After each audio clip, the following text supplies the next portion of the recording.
সাধারণ সাহাবী নয়, যিনি পয়গম্বরের খাদেম ছিলেন।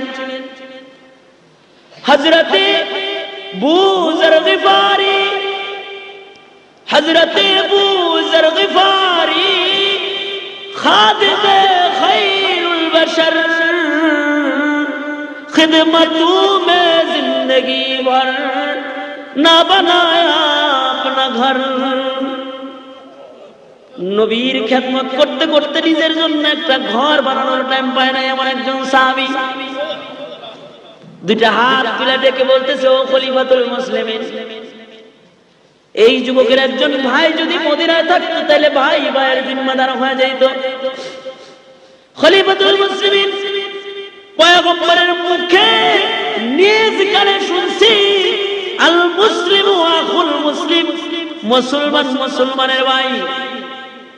রক্তের বন্ধনের দরকার নাই, কোরআন শরীফের বন্ধন আছে আমাদের মধ্যে। সুবহানাল্লাহ জোরে কোন, আর জোরে চিল্লায় কোন সুবহানাল্লাহ।